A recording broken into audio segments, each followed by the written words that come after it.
Hey folks, Grant from Gunspot here for Tulster.com. In today's video, we're going to be talking about which carry position is right for you. Every human being is not cut from the same cloth, and so one technique or one carry position might not be the best for you, although it is the best for me. In my opinion, I am an appendix carry position guy. I have been for a long time, multiple decades. And really, there's a lot of reasons how I started in appendix carry before it was cool. But for me, it's the best for a couple different reasons. First off, it's accessible. I do not have to reach my hands behind me to get to the gun. In a context of an actual fight like I would be going to the gun for, the last thing I want to do is stop defending myself to put my hands behind my back to get to the gun. Now, fights don't always happen that way where I'm blocking blows, but a lot of times they do. It concerns me, and so I like appendix for that reason. I also like appendix because I have better dexterity and control anytime my hands are operating in my front area.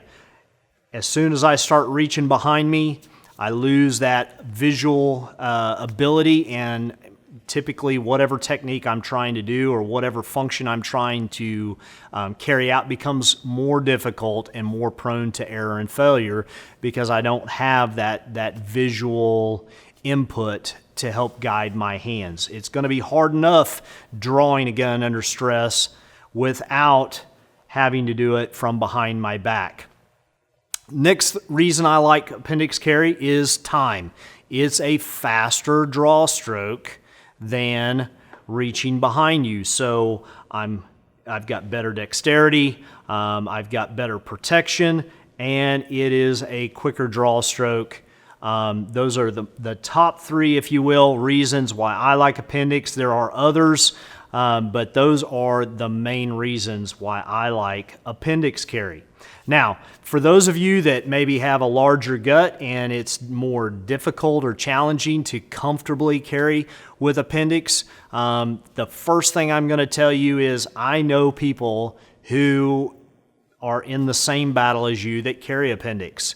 And even us skinnier dudes or gals, appendix carry didn't start off comfortable. I have grown comfortable with it now. However, it didn't start that way. So any place that you choose to carry the gun on your body is not going to be comfortable right out of the gate. One thing I will mention, no matter what carry method you choose, choosing the right holster, a good quality made holster that is designed for that particular style of carry. That is very important. You cannot take an appendix holster and turn it into an ankle holster, or an ankle holster and turn it into a pocket holster. You really need purpose-driven gear. That is one thing that I really like about Tulster's OATH Holster. It has a purpose-driven element to it for appendix carry. This particular component here, I call it a wedge. I'm not for sure the correct terminology, but it really does a great job of pressing on the inside of the belt and turning the butt of the gun back into the wearer. That is one of the reasons why I successfully carry a full-size gun every single day and do it comfortably because I have a purpose-driven holster that allows me to execute a good appendix carry. Probably the most difficult or challenged aspect of carrying appendix is when a person goes to sit down. The gun is kind of being pointed at the shooter, and it has a tendency, or people complain that it has a tendency to kind of dig into their groin area. Without a doubt, that is a issue. Some people fight it more so than others. I remember when I first started carrying appendix 25 plus years ago, I had one gun. It was a large frame HK USP, And every once in a while, I would go to sit down and I would hit a nerve and it would just burn like fire. And of course, 25 years ago, concealed carry was pretty rare. I was legally doing it as a police officer, but we didn't have concealed carry here in the state of Missouri. And so good purpose-driven holsters didn't really exist for concealment.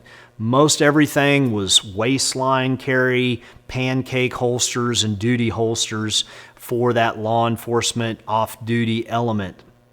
And so now there's a wide variety of holsters out there. And like I said, Tulster makes a great holster in this oath that allows me to carry conveniently and comfortably as well. The Kydex holster is fantastic. It adds minimal bulk, which bulk is always going to be your enemy in comfort. The more bulk you add inside your waistline, the more chance you have of hitting one of those nerves or hot spots, as I like to call them, that's going to cause you discomfort and pain. So look at your holsters from the structural standpoint, a good security standpoint, and also from the elimination of bulk that causes discomfort. No matter what carry technique or position you choose, remember, you have got to train on it. And I do not suggest changing from one position to another as the day goes or even as the week goes. We have to be somewhat creatures of habit if we're going to build up that good muscle memory technique that makes us efficient. So choose one, be married to it, devoted and faithful to it until you either determine that it doesn't work at all, there's no overcoming it, or until you've overcome those issues and challenges. They're all going to have some kind of a challenge. You just have to be committed to overcoming them. And once you do, train hard with it. Train deliberately with it. The more you do that, the better off you're going to be.